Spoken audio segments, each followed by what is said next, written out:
Yo,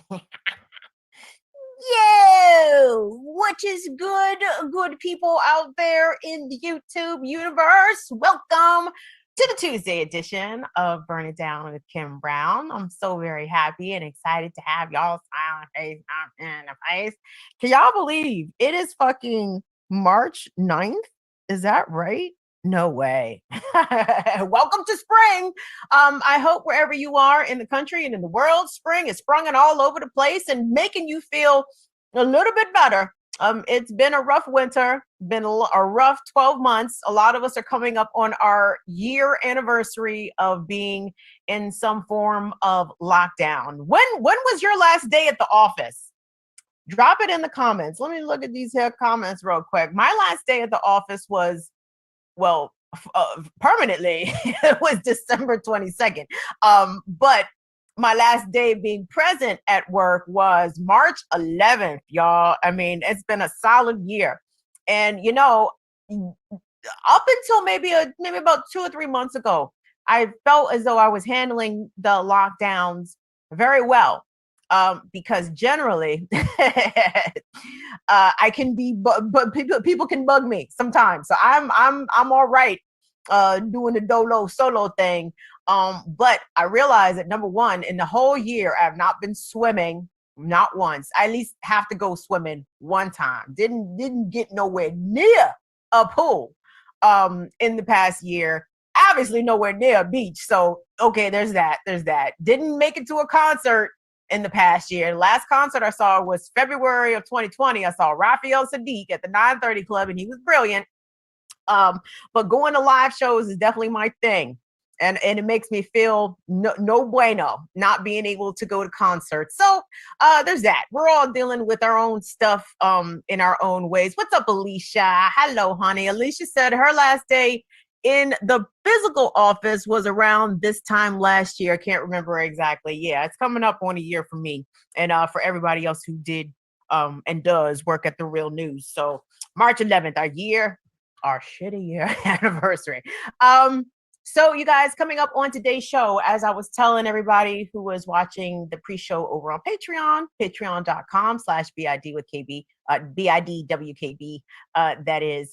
So today's show, we're going to talk about Haiti. I've been dying to talk about Haiti. Like, again, like Haitians, I'm always like in awe of them ever since learning about the Haitian Revolution these long years ago, but Haiti has always held very high esteem because they are about it. Haitians are about it. They have proven that they are about it time and time again. And the imperial colonialist powers, United States, Canada, France, United Nations, keeps trying to shit on Haiti constantly. So Haitians are not taking this per usual, lying down. They are in the streets by the thousands. And there is another political movement now happening in Haiti. So coming up a little later in the show, we're going to be joined with the editor of WA Magazine, Nathalie Serine. I love these French names. We don't like the French, but the French got some nice names, don't they? Nathalie Serine. She's going to join us and talk to us from a on-the-ground perspective about what's happening in Haiti. Because, I don't trust American media, okay? None of us should ever take mainstream American media coverage about what is happening in foreign countries as truth. There is always going to be some State Department, CIA distortion of the facts. So when I see Haiti reported upon, which has generally been very little, with this latest uprising on the island, I'm skeptical of it because I just don't know how many filters it's been through, for the American audience. So I'm very excited to be speaking with Nathalie Serine coming up at 5:30. But before we talk about Haiti, oh, Lord of mercy, we got to talk about y'all people. That's y'all folks. Y'all know y'all Democrats. I don't know why y'all come over here acting like y'all not Democrats. Y'all was, yes, we can. I was too, but I'm not no more. We was all hoping change together. And yet it was a naive time for us all. And we all feel shame around it.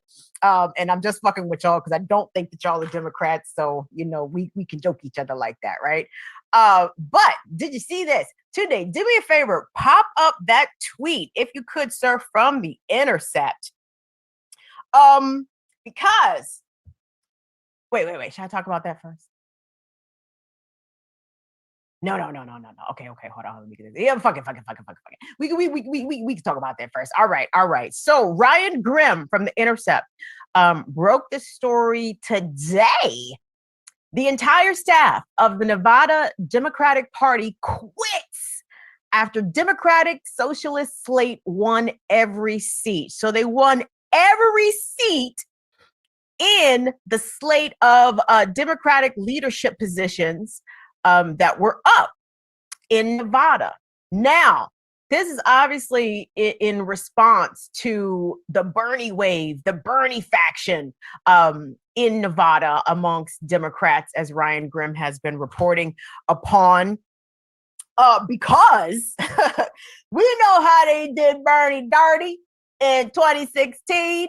And then in 2020, Bernie came through with the stomping, just stomped the whole field out, right? Joe Biden couldn't even see Bernie from the Nevada caucus. The Sanders folks did an exceptional job there, and they were apparently fed up with the centrist bullshit coming out of the Nevada Democratic Party. So there were two competing factions, as per Ryan Grimm's piece in The Intercept. There was the Harry Reid faction of the Nevada State Democrat Caucus, and then the DSA Bernie faction. And basically, the Bernie faction just ran on a better platform. As my very astute producer, Jean-Vieve, observed, it looks like the DSA folks just simply out-organized the Nevada State Democrats, which, that should bring us all joy. And to me, this sea change of power at the state level amongst Democrats could be the canary in the coal mine. A few of y'all looked at me, found me via clickbaity. So that time I was on with Marcus and Mondale had said something that I found. I didn't agree with it at the time, but if the shit keeps going like this, maybe I can be persuaded. But Mondale at the time said that, I said we need to leave Democrat Party. Oh, these niggas, right? Like, these people have shown and proved time and time again they do not represent our interests. Most recent example, the vote for the $15 an hour federal minimum wage died in the Senate at the hands of 7-8 Democrats. Kristen Sinema, her little thumbs down, her little petulant thumbs down. But so I'm like, no, they don't represent us. We need to splinter off and do our own thing. But if the DSA and other like-minded folks are just gonna come in and kick in the door, waving the 4-4 and making the establishment party folks get down or lay down, well, hell, I think that could be a strategy. Do you guys not think so? Because that got me excited, especially after last week's, like I said, petulant display of, these. I hate that they even call people like Joe Manchin a moderate. Like, what the moderate where, bitch? Like, that nigga's a Republican, okay? He just wearing the wrong colors. He just waving the wrong flag. Everything about his actions screams conservative Republican. So why he's even trying to rock around with that D after his name? Like, bro, who are you fooling? You're not fooling us. We see your record, pimp. Who else voted against that $15 an hour minimum wage? Let's see. I wrote it down. Let's see. We have, Kristen Sinema, Joe Manchin, John Tester of Montana, Gene Shaheen. Come on, Gene Shaheen. You were supposed to do better than that. Angus King. And let me know if there's anybody else that I'm forgetting there. But y'all, mark my words. Well, y'all know this better than most people, but apparently better than everybody that's on, cable news. That the Democrats have a problem on their hands right now. They don't have a problem in 2022. They have a problem right fucking now, okay? Because Joe Biden, in very short order, has violated many of his campaign promises so fast, so fast. And wait a minute, we didn't really talk about this last week. I just figured it kind of went without saying that we all kind of rejoiced when Neera Tanden rescinded her name to be, for consideration to head up the Office of Management and Budget. Yes. But don't get too excited. Now she may have a lesser job, but her boy Joe is gonna find her a gig. Neera's got a job coming her way in the Biden administration. It's just not going to require Senate confirmation. You best trust and believe that. Thank you very much. Who said that? First, last, and last first. John Tester. Yep. Montana, he voted against the $15 an hour minimum wage. And it's because of shit like that. That's going to have Democrats out of power come 2022 really, really quick, because the Republicans are regrouping right now. And the difference is all of this party unity nonsense that's coming from the Biden folks is like, where's the unity? Like we're not seeing very much compromise, or you guys are compromising on whack shit like that George Floyd, justice and policing bill. Like I sat with this a little bit longer over the weekend, and it's still bothering me, right? And I was, checking the reaction from people in Minneapolis, which we know that they are getting ready for the drama. It's been postponed. Of course, jury selection has been postponed in the trial of Derek Chauvin for the murder of George Floyd, but that doesn't mean that the city of Minneapolis is not already getting itself fortified. And I saw this activist sister in Minneapolis on news, and she said it straight up. She was like, I don't think they're setting up all this fencing and shit for a guilty verdict, right? They know what is likely coming down the track. And they are preparing to defend the property, I guess, by any means necessary. Also, activists in Minneapolis are very perturbed that $35 million from the city budget was all of a sudden discovered to pay for all this additional security and fortification around, city structures. So there is that. What's up, Prince of Judas 79? Prince of Judas 79 says 2,000 guard troops. They are expecting something. Yeah, they're expecting something. And you know what? I do want to talk about the Derek Chauvin thing. It's not going to be today because I want to have like a lawyer on, because this particularities with this third degree murder, you guys, we could all benefit from some actual legal analysis beyond my own little pontification here. So we will get into that as that goes along. But I encourage you all to please Google, look them up on Twitter, Reclaim the Block, an amazing Black and queer-led organization struggling for political freedom out there in Minneapolis. They are doing the damn thing. I actually want to have them on. John B, that's for you. But they have released this defund the police like a organizing toolkit. It's in PDF form. It's right at the top of their Twitter page. So go to Reclaim the Block, find them on Twitter, and download that. And I would love to have them on so we can discuss that in depth. But circling back to the point that I have meandered far away from is about the splintering of the Democratic Party. Now, listen, do you know, actually, yeah, Reclaim the Block. Thank you, Alicia. Yes, shout them out. Big them up. Big them up. What the fuck was I saying? God damn. Did I smoke weed today? I did. So, the splintering of the Democrats. Yes. So, I would be elated if DSA or another similar politically minded organization would take over the Maryland State Democrats. That would be glorious. Or if we could continue to push, progressives. For one, Jill Carter, I'm not sure if you guys know who Jill Carter is, but she represents Baltimore City. She's a state senator here in Maryland. She is one of the main authors of the repeal of the Law Enforcement Officers' Bill of Rights. There's several pieces of legislation being debated in Maryland this session, and Jill Carter is about it. I actually think the Real News has a piece up on their site about how Jill Carter was the squad before the squad, which is actual factuals. But I don't listen. if I don't if I don't get my money from Joe Biden soon, soon, really soon. Well, actually, it don't even matter if I get my money from Joe Biden. The Democrats cannot count on me in 2022. I actually hope someone primaries my congressperson. His name is Anthony Brown. He represents Prince George's County's 4th congressional district. He was the lieutenant governor under Governor Martin O'Malley. Y'all know O'Malley. Y'all kind of know O'Malley. Let me explain something to y'all.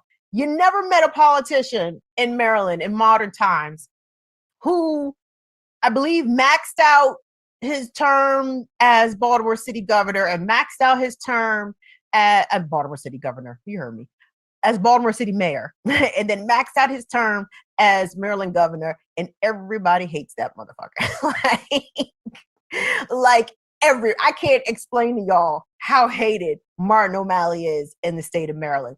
And you would think because he won so many elections that perhaps he would be popular. No, that is not the case at all. Martin O'Malley is a perfect example of one of those horrible, horrible, horrible Democrats, very similar to Andrew Cuomo up in New York. You know how Andrew Cuomo, terribly shitty? Yes, Martin O'Malley too was extremely shitty in his governance. He was the one who put forth the policies of broken windows policing in Baltimore City when 100,000 people in Baltimore were getting detained and or arrested a year by police. In a city of 600,000, they fucked with 100,000 people in a year. Unbelievable. But this is the kind of democratic principles that the establishment party still very much represents. I mean, the Justice for Policing for George Floyd, that bill, like, why are they giving the police so much money? Like, how?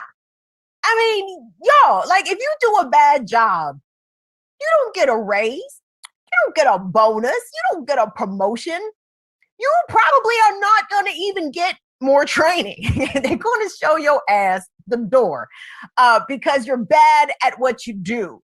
And yet in the United States, en los Estados Unidos, solamente aquí, es la policía rewarded for their fucking bullshit. What we got here in the comments, y'all? Hit that button. Yes, hit all the buttons. What Alicia said. Hey, and thank you so much to people that are watching us today on Periscope. Please, Periscope, listen, Twitter, don't forget. Periscope is going away at the end of March. So please follow us on Twitter at Burn It Down KB. And please do the extra 2 clicks to go to the YouTube channel and please hit subscribe. I was talking to Dwayne. Dwayne used to do our production. He was doing our production on Friday. And I said, like, our subscribers have like slowed. Like, fortunately, we haven't lost any subscribers. And don't you niggas get any ideas. We haven't lost any subscribers, but we have not been adding subscribers at the same pace. And Dwayne said that apparently YouTube is cracking down on leftist YouTube. Have y'all found that to be the case? He said a lot of people views are down. They're, all their metrics are down because YouTube has been fucking with left journalists and left opiners. Is that accurate? Have you guys found that to be the case? Why are they moderating Quint Wolf's comment here? I saw some folks actually complaining that their channel had been demonetized. There is actually one streamer who was present. I think he was there January 6th, but he was also there for the white supremacist rallies that were in DC November and December of 2020. And he got a lot of that crazy footage of the Proud Boys ripping down the signs off the black churches. And he said that he had his shit took down by YouTube. Like, but it's like, what was the reason, bro? Like, this is actual news. Like, it may be graphic, it may be violence, but it's still real life. So what, YouTube don't want y'all to see what's happening in the streets? I mean, maybe that's a silly rhetorical question for me to ask of a social media company. But Please, YouTube, let us not engage in the censorship if we could, because we're, shit needs to be discussed. Google is fucking with comments. Why is that? Torches and pitchforks? I don't know. Hardlan's media got locked down. Oh wow. Okay. For status coup that happened to them too. I'm a moderator of clickbaity, and we have been getting hammered by Google mods. Well, what the fuck? I mean, what's the problem? Like, so what? Should we switch up? should we be profiling the Boogaloo Boys? Is that gonna like get YouTube algorithm to correct itself? Like, what is the world? I'm not really sure. Maybe the Biden people are like, listen, YouTube people are dancing on our heads a little too tough right now, a little too tough right now. So maybe, the turn that algorithm upside down, make that bitch, compute backwards to make people twitch for the win. Al, I have been considered, we have actually had some Twitch discussions. But all of us except Genevieve are all over the age of 30. A couple of us are way over the age of 30. So Twitch isn't in my wheelhouse per se, but I'm not opposed to Twitch, because I'm a trendy old bitch. I'm all for the new shit. You know what I'm saying? New platforms, bring it on, except that Clubhouse nonsense. Whoever invited me to Clubhouse, we gonna fight, because I accidentally clicked on Clubhouse, but just by accident on my phone. Yo, it was like Twitter had came to life in my phone, and there was nothing pleasant about it. I said, oh, for the love of God, like, how can people? How is this enjoyable? Explain this to me. It's a bunch of people talking over each other. I don't know what's happening. It's all chaos. So maybe Auntie just does not have the hang of Clubhouse yet. Perhaps y'all can help me get there. I would certainly appreciate that. Real quick. So I want to get some ideas, you guys, for some upcoming shows from y'all. We have a few minutes before Nathalie joins us, but I just wanted to get the posts of the kind of things that you guys are interested in hearing about. Now, you all know that I am all about shit that is hyper local. So if you are in Paducah, Kentucky, and some crazy shit is happening, hit me up. The smaller the town, the better. There has been some stories that have definitely caught my eye. And who we got in here from like Midwest? Come to Rockfin. Yeah, Blurry Pine. Y'all been trying to get me to come to Rockfin, like I'm coming to death row. You sick of YouTube all in your comments. You sick of YouTube demonetizing your shit. Come on over to Rockfin, where we don't be in the artist business. Yeah. You 64. Okay, Gup said they 64 and use Twitch, no biggie. Okay, well, maybe I'm just being, middle-aged, reluctant to shit. Although Twitch is owned by Amazon. So we will take that with a grain of salt.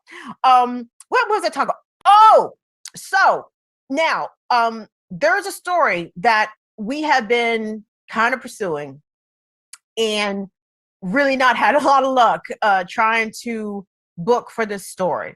But we wanted to talk about the Black Lives Matter chapters that have departed from the national organization. And a lot of these chapters posted statements, they listed their reasons.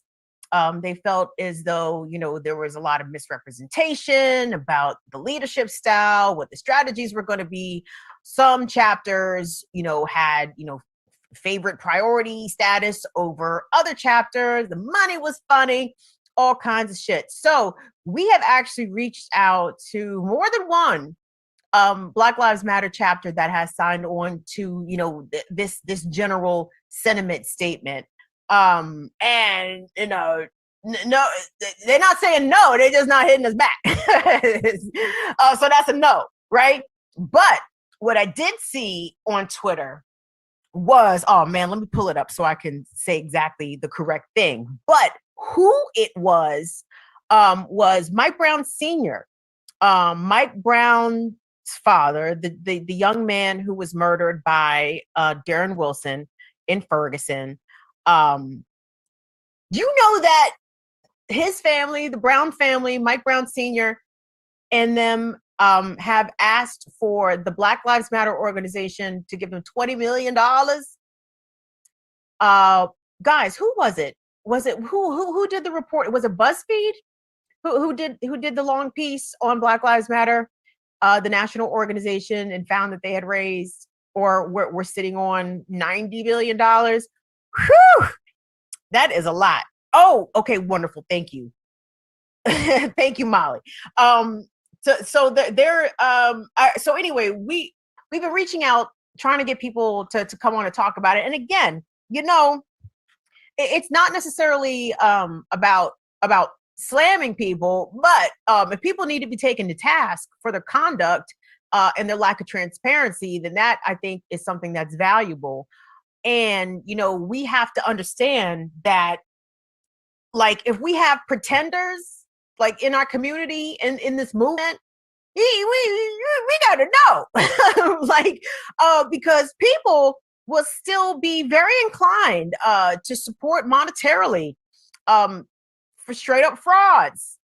Now, I'm not gonna say no names, but y'all might have an idea about what I'm talking about. It was the Associated Press. Thank you very much, Jean-Pierre, who did the long form detailing about the split with the local Black Lives Matter chapters, at least about 10 of them in the national leadership. So that is a conversation that we've been pursuing. But also, like I said, there's a group specific out of St. Louis that Mike Brown Sr. is affiliated with, and they put out a video that some people retweeted that got a lot of views. So hopefully we can have somebody on to sort of like literally talk about this. Like, there has been some things written, but I have not seen people actually sit down and give this some conversation. What do y'all have? If y'all seen in it? I haven't. Would you have someone on from Wolfpack just to share what they are about? Alicia, if you tell me, my darling, I would love to know who the Wolfpack are. Illinois Rusty Corn Belt is here. What's up, Illinois? Chicago is my favorite city from June to August. But guys, the other part of our discussion today, something that, again, that I've been wanting to talk about, but because I am mistrustful of mainstream American media, I can't trust the information that I see from some of these places coming out of Haiti. And I feel like some of the most reliable information is coming via social media and other actual people-driven platforms, right? Not the news organizations. And Haiti seems to go through these cyclical uprisings, and it's all clearly very much in response to the oppression, the negligence, the deliberate violence, the allowing of outside imperialist forces to invade and occupy the island for long stretches of time. You guys, the cholera outbreak that happened after the United Nations responded after the 2008 earthquake sickened almost 1 million Haitians and killed tens of thousands. It was horrible, and it was all avoidable had the island nation been allowed to be sovereign, as the ancestors had fought and died for Haiti and the Haitian people to be. So I'd like to welcome our guest today, Natalie. Oh, Natalie, first of all, please tell me if I'm pronouncing your name badly or no. But Nathalie Serene is an editor at the Woy magazine. Nathalie is a Haitian musician and editor of the online platform named Woy magazine, which is a bilingual publication that provides a space for the diaspora to engage with Haitian culture, politics, and history. Natalie, I'm so very honored and glad that you could make some time to join us today to share with us about what's the latest happening in Haiti. So thank you so very much for being here. Thanks for having me. I'm trying to think of where to start, but I think I actually want to start with some pictures, because these demonstrations in the streets have been happening now for lots of weeks in Haiti. And today, if we could please, could we go with B1, the compilation of videos from the Haiti Info Project, and also from Madame Boukman. A really cool account that puts up videos of the street actions that have been happening in Haiti for a good stretch now. So Tunde, if we could, and everybody pay attention, look at these videos, man, because you're going to see women specific marches, children demonstrating, and then massive amounts of Haitian people in the streets by the thousands, protesting against the current administration and those that support it. So Tunde, if we could, can we take a look at that footage, please?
Yo abrele, élève yo abrele, kidnapping, abat kidnapping.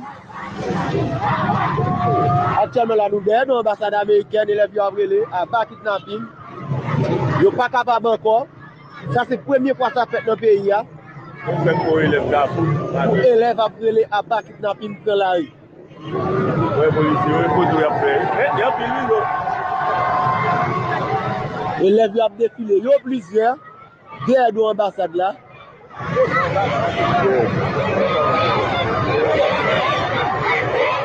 Il a brûlé, il a demandé justice, à bas kidnapping, si nous ne sommes pas capables encore. Libération pour Shirley.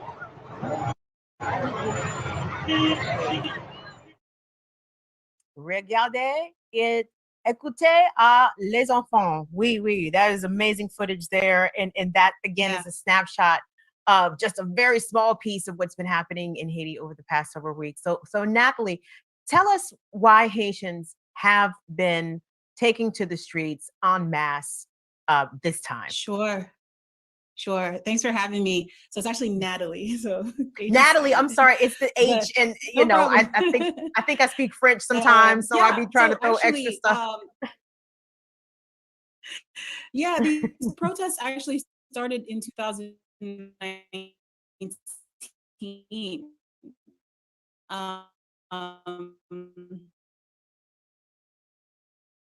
So not just a few weeks ago. Patients, am I frozen? Can you hear me? I think you just unfroze. Okay. I think we should be good now. So you said Haitians have been demonstrating since 2019, and I think that's the last part that we heard. Yeah, and so what started it was there's this a petrol program called Petrol Caribe, which was started by Venezuela. I'm going to switch rooms. Okay, that's cool. Yeah. So we're gonna get Natalie straight. Now y'all know what I think is happening. The feds, the Biden administration is just jakeying the signal. They don't want the information out. They don't want the truth. Joe Biden is hating. Hey, hold on. Very much sidebar. Y'all saw they sent Joe Biden's dogs back to Delaware because they didn't know how to act.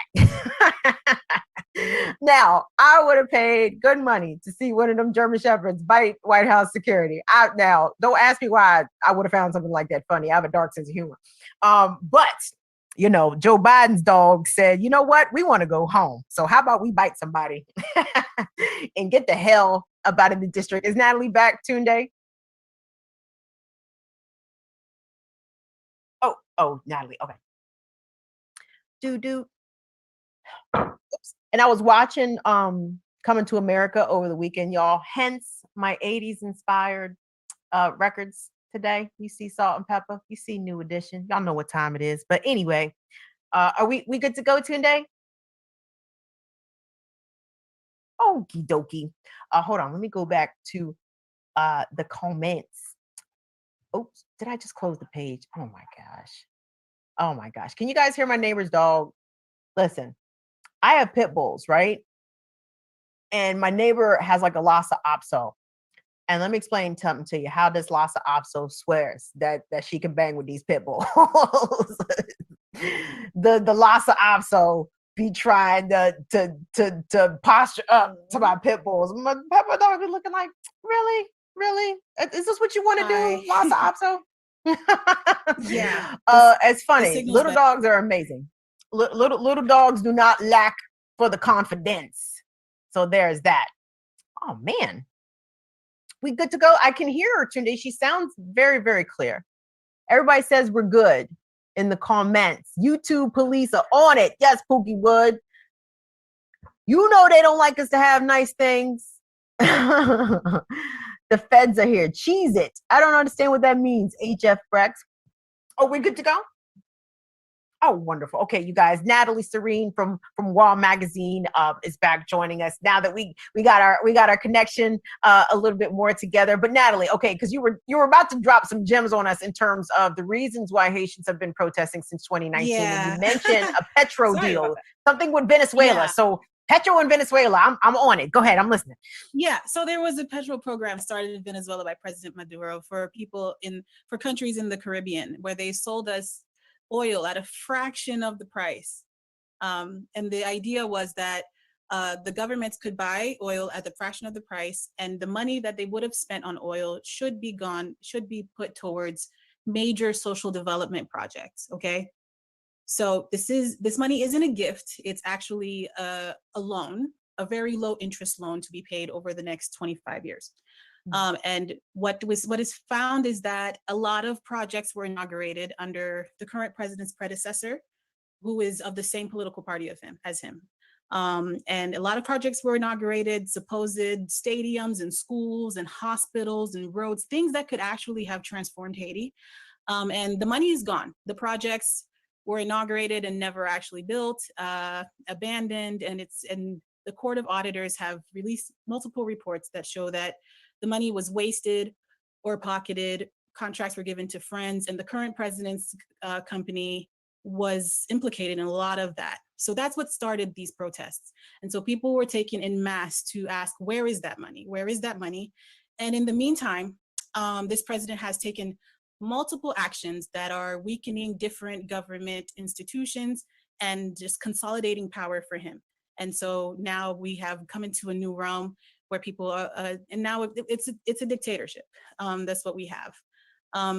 He has overstayed his constitutional mandate, which says it ended on this past February 7th, and he has no intentions to step down, and he is seeking to go to elections, and the United States is supporting him and calling for people to go to election with an illegitimate government, an unconstitutional electoral council.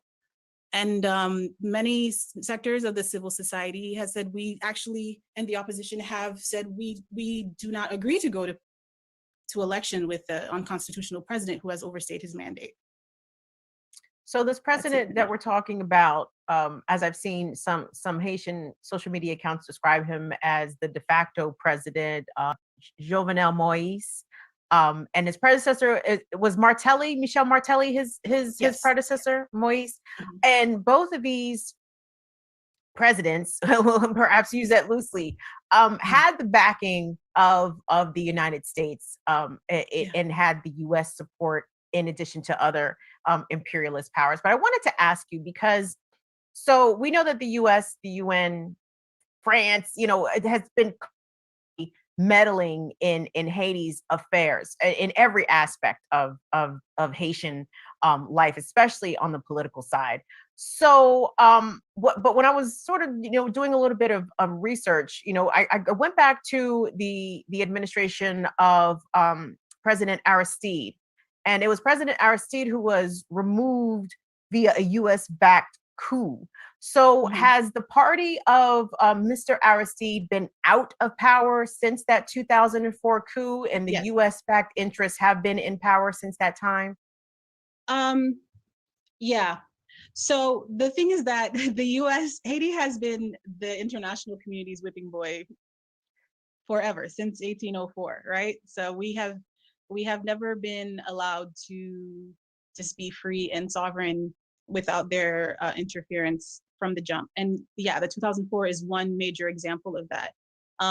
From then, 2004, prior to Martelly was we had President Péval, who was part of Aristide's party once upon a time, but in his second term he was part of a different party. Haiti has many political parties.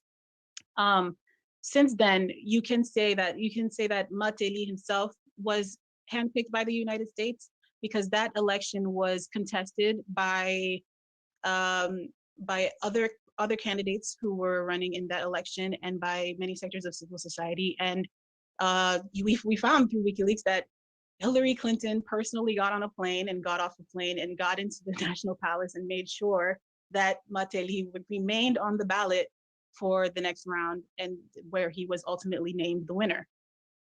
So his presidency is the result of US meddling, and the current president was handpicked by him.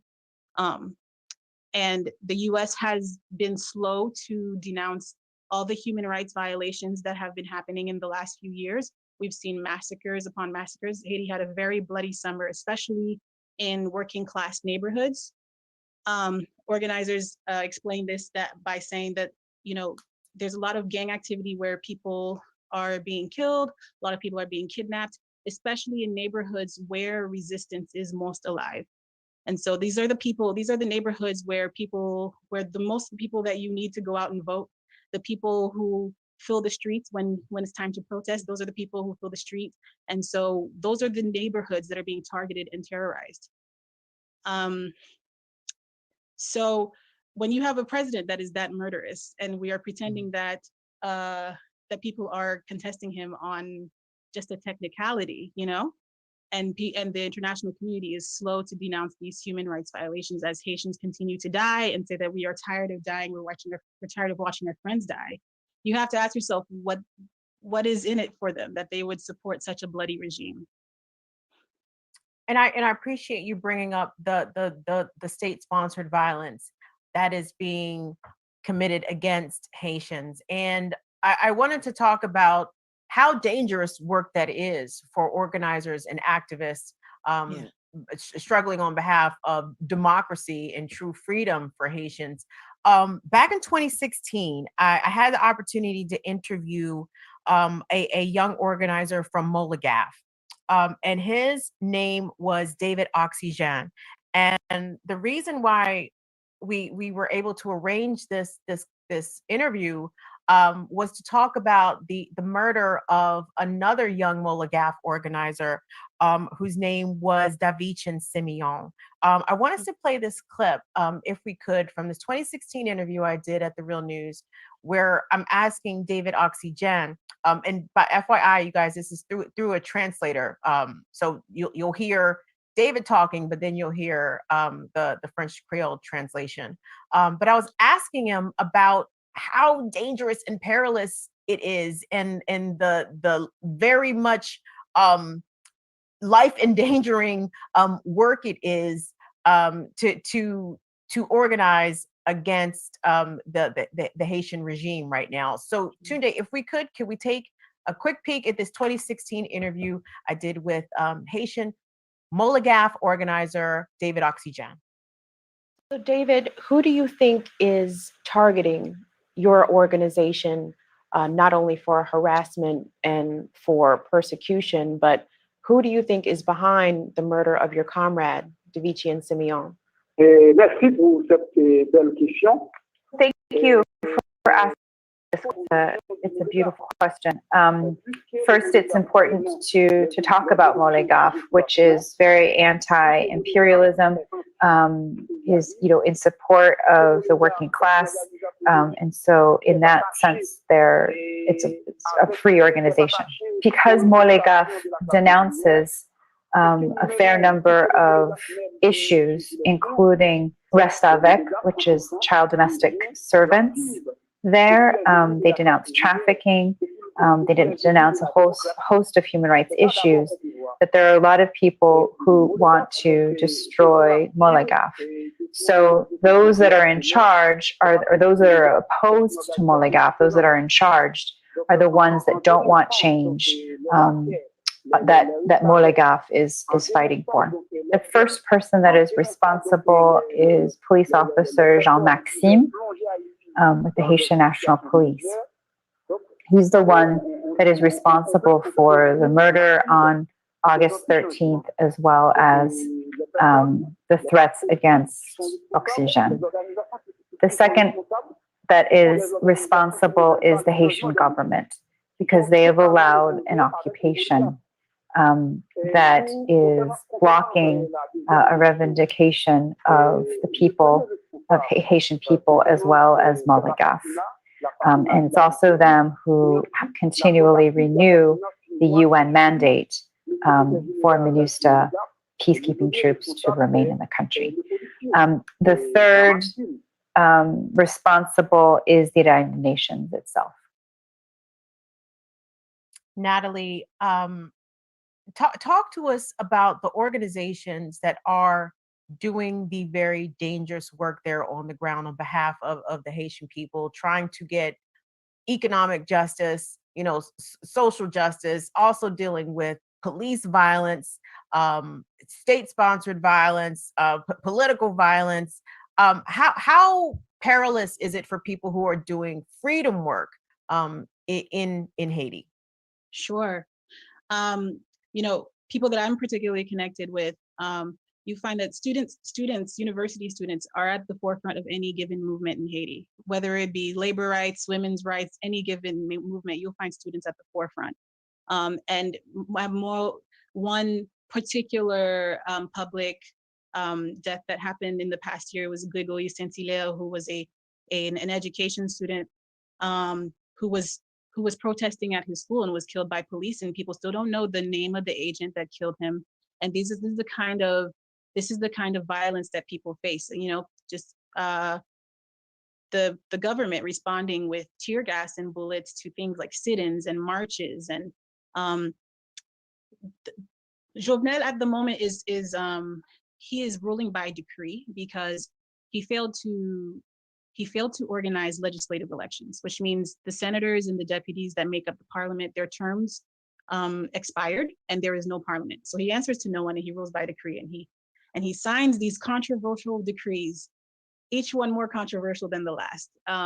One of which was to respond to people's supposedly to respond to people's complaints about insecurity, about the massacres and the violence.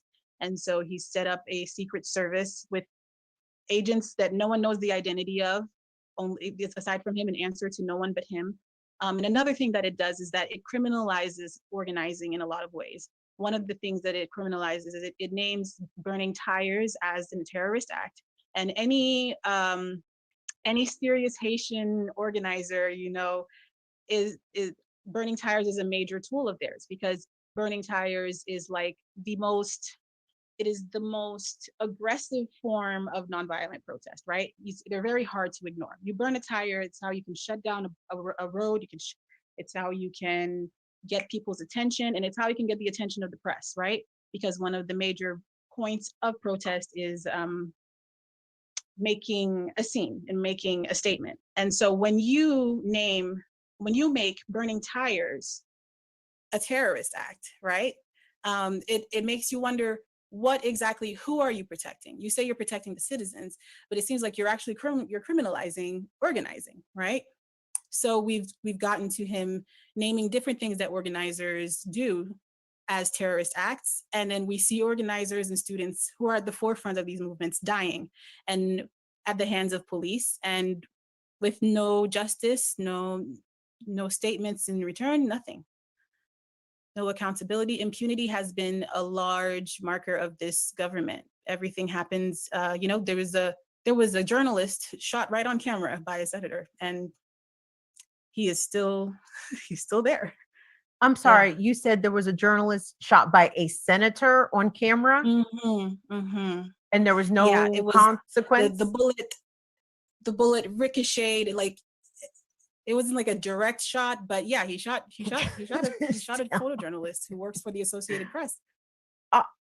I mean, even shooting at the journalist, even if it wasn't a direct shot, just for sure, pointing a gun in someone's direction is violent enough, right? Oh my God, that incredible. Well, so there, I have several questions to ask you, Natalie, and I'm not trying to take up too much of your time, but since you brought up journalists, let me ask you about your opinion about the media coverage or lack thereof about what is actually happening in Haiti in terms of how the local media covers it. I don't know how much freedom of press there is in Haiti, so perhaps you can enlighten us about that. Sure. But in terms of international coverage, from what you have observed, is there anybody that is giving either what's happening in Haiti the proper level of attention or even the proper level of accurate context about why these events are happening? Yeah, that's fair.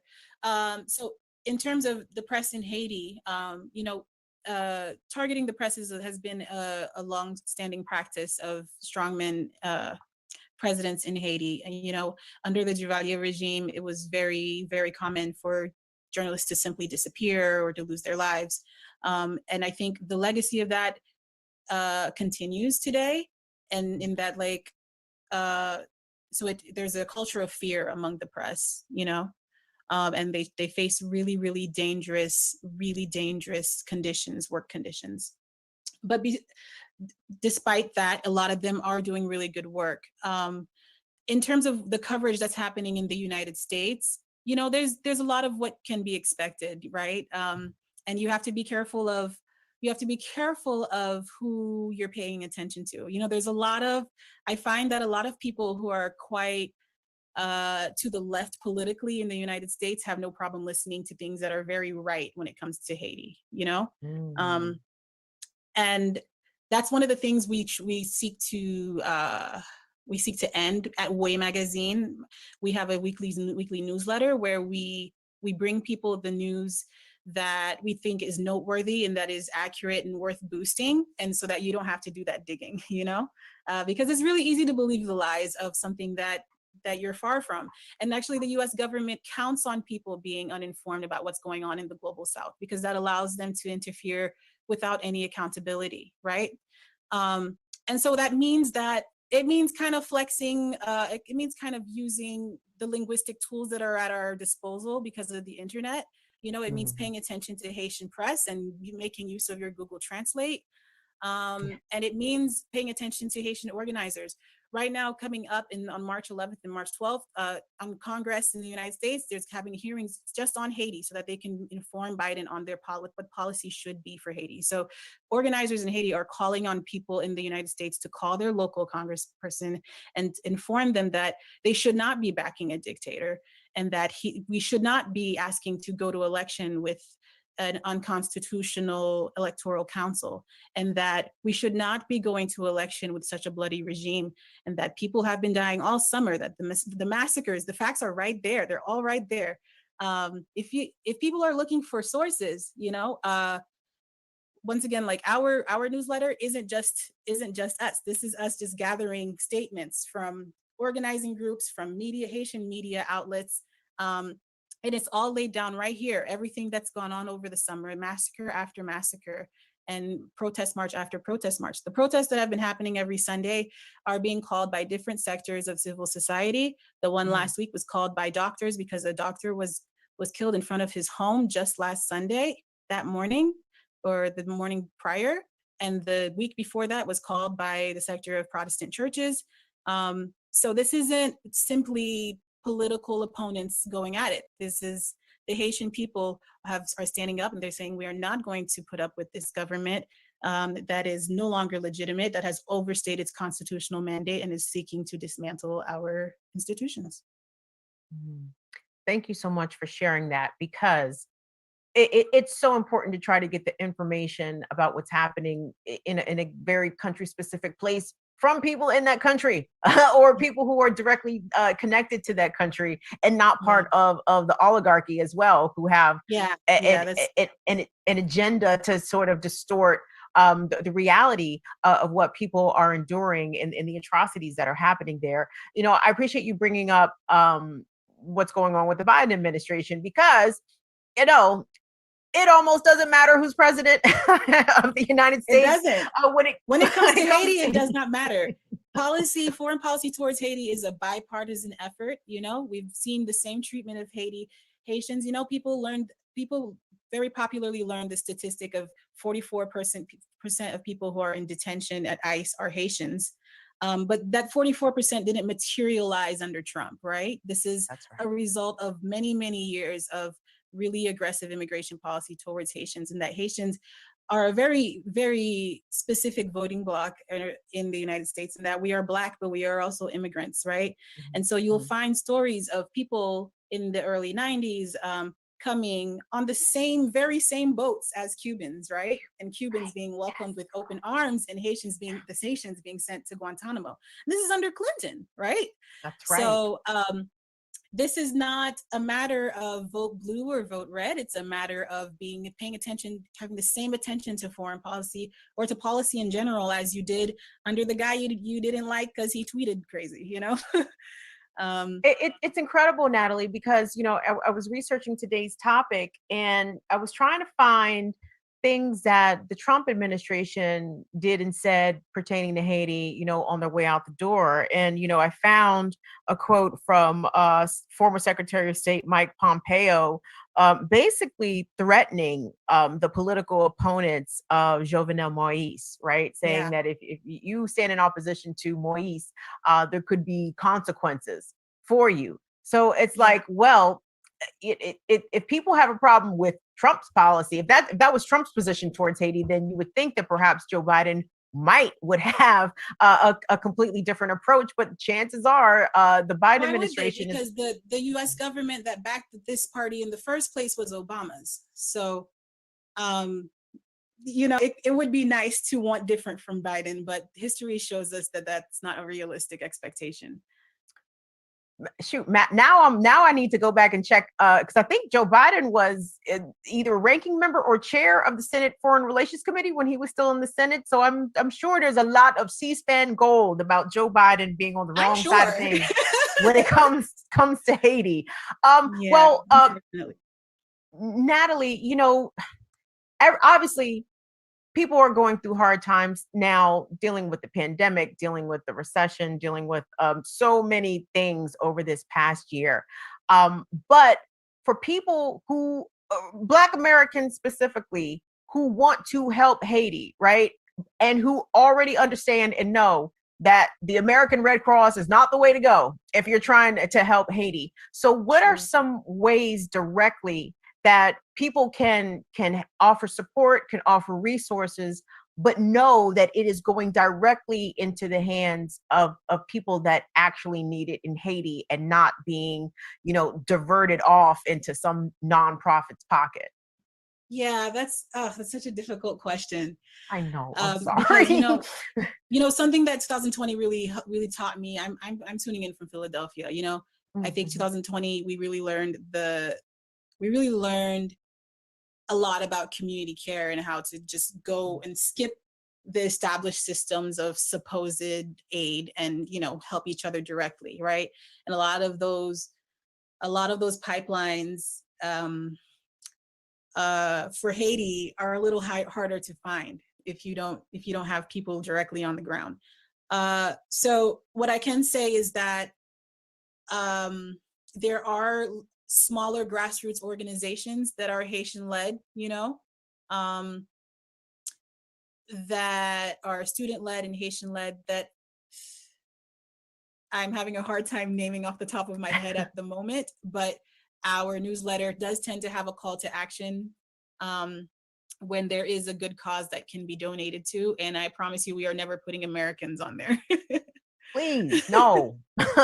No, we don't want no Americans. We need the big folks, les Haitians, like we need them Yeah. people. This specifically. But real quick, Natalie, I wanted to ask also because our producer Genevieve is of Haitian descent, and she and I talk about Haiti because why not talk about Haiti? I mean, Haiti is it, right? Haiti is the only free republic, established by formerly enslaved people, where we were able, well, I say we, right, because I'm Black, but not where Haitians were able to throw off the shackles of imperialism. I mean, it's so inspiring. From 1804, I am still very much inspired about what Haiti was able to accomplish. And Genevieve dropped me with this interesting stat.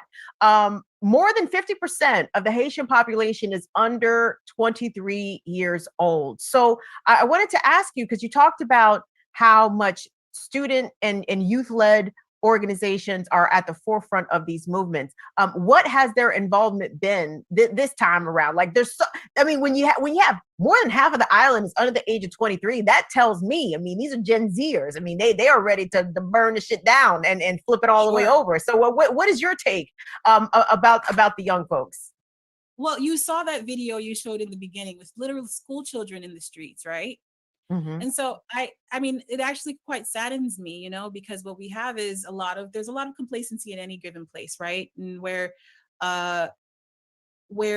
justice is being, so little of it is being served that even little people are having to take time when they could have been in school learning and playing and being children, but instead they're in the streets demanding the return of their friends who were kidnapped, or they're demanding pay for their teachers because their teachers are on strike and they're not learning. You ever seen students take to the streets to protest so that they can be in class? The fact that Haiti is so young, it actually speaks to the very, very sad health conditions that are in Haiti, that we aren't living very long. And so, yeah, the young people were full of life. People protested for all of 2019 against this government, and they did not budge. They have not budged. People have called out that this constitutional mandate of this president ended on February 7th, 2021. He has not budged, and I don't think he will. And the fact that they are still tirelessly marching still every day. There are large, huge protests every Sunday, but any given day, there are smaller protests by the students. Any given moment, there are impromptu, organic marches and tire burnings and barricades. They never stop. And yeah, that's the legacy we have. Before any given protest, they say the prayer of Boukman, which is who presided the ceremony that kicked off the Haitian Revolution.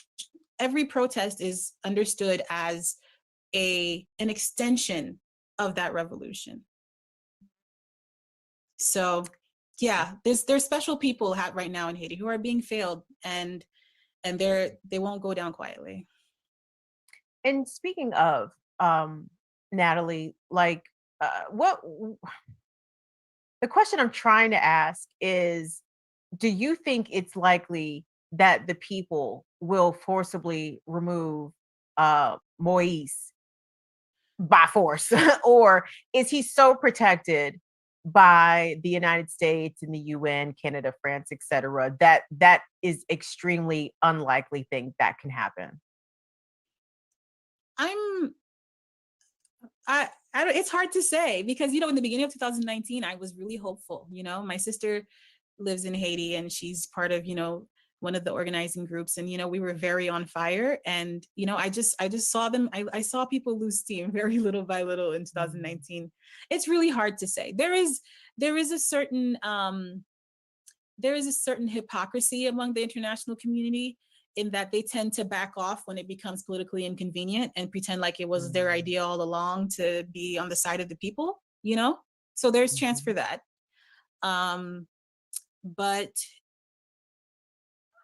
I think it is very likely that people will have to go to elections with this government. But that, not without a fight.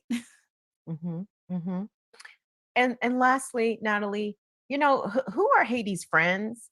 I see Haiti has a lot of enemies, like foreign and domestic. The United Nations, the United States, Canada is an enemy, France is an enemy, Dominican Republic to some extent is an enemy. Like there's a lot. Like, I feel like there's a lot of people that are, or a lot of foreign powers that are in direct opposition to the masses of people in Haiti. So who are Haiti's friends? Like who are some of the leaders that are standing with the people and are doing what they can to help and encourage the people there? Maxine Waters has always been very, very vocal in her support of the Haitian people.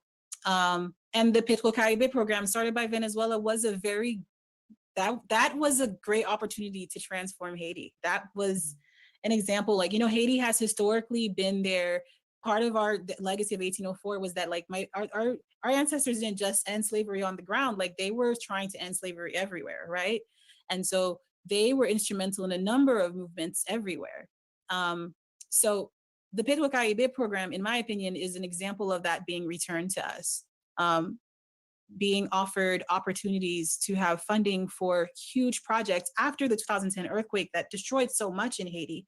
What we had was like an opportunity for a really, really cool new beginning, and that's what makes the Petro-Caribe Fund's disappearance actually special, because this is not the first corrupt government we've had, and but they've had an unprecedented amount of money in their hands and an unprecedented amount of allyship from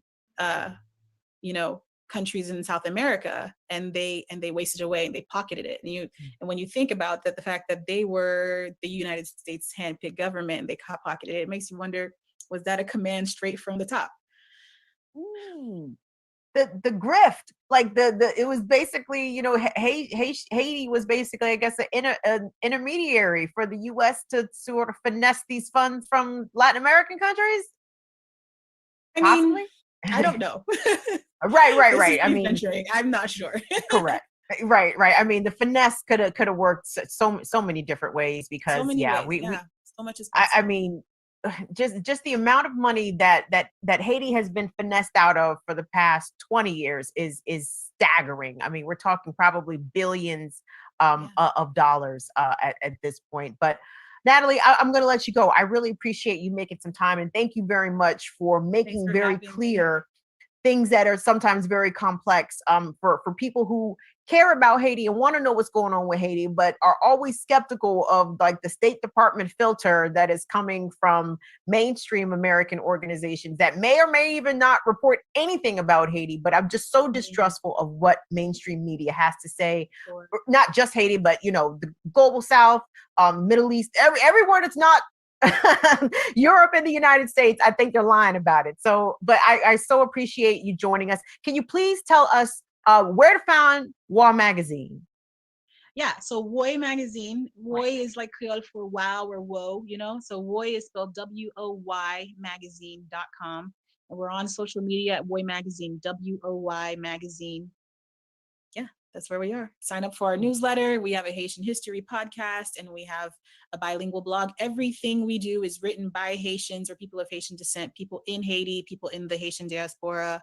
So, come learn about Haiti, engage with Haiti, and we'd be happy to see you.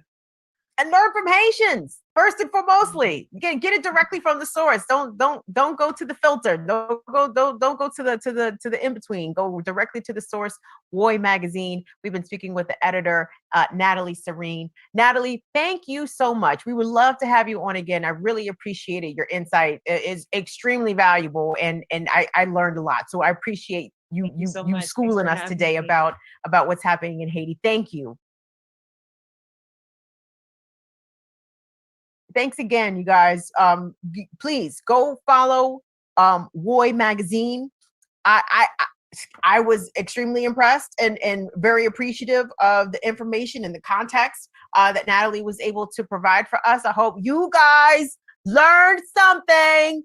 I learned something. I learned plenty. What I also continue to learn, as Natalie very astutely pointed out, that, you know, Haiti has very few friends here stateside in the halls of power, right? I'm glad she mentioned Maxine Waters. I did not know about Maxine Waters' level of support for the Haitian people, so that was good to know. So let me not. I won't jump on Auntie Maxine. You know, she's on the right side of Haiti, so we will be glad for Auntie Maxine today.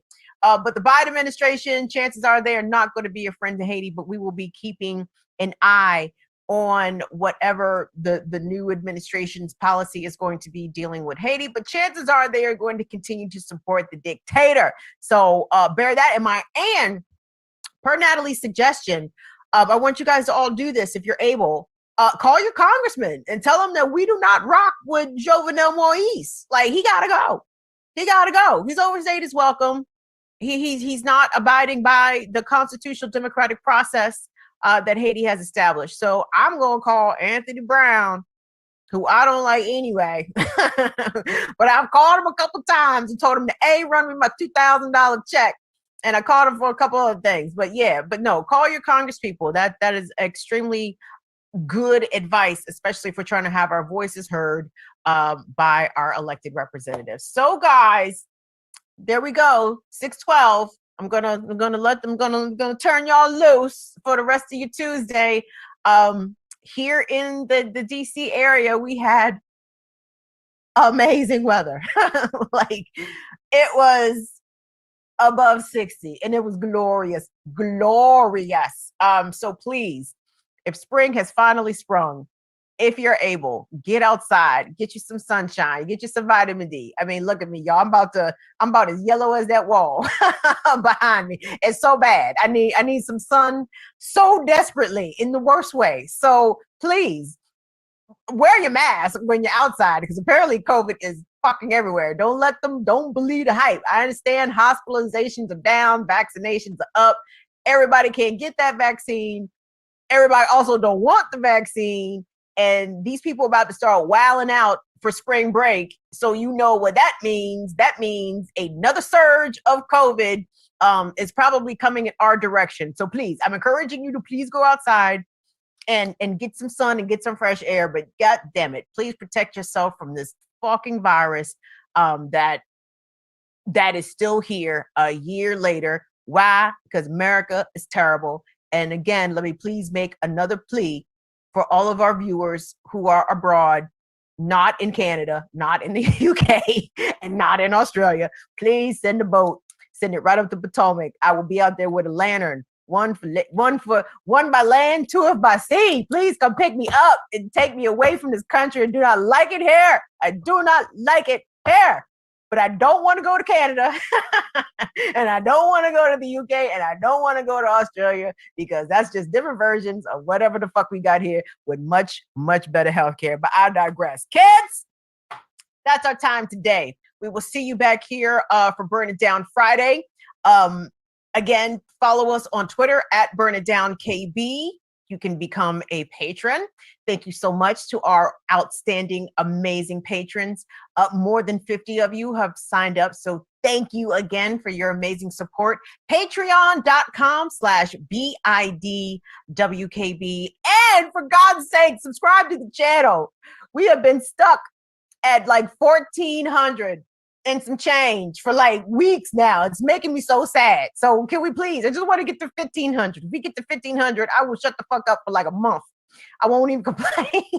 I won't complain about the slow trickle of new subscribers. So yeah, let's see if we can try to boost us up to 1,500 subscribers if it's not too much trouble. I appreciate y'all. You guys are the best. We will see you Friday for another edition of Burn It Down with Kim Brown. See y'all later. Bye. Bye.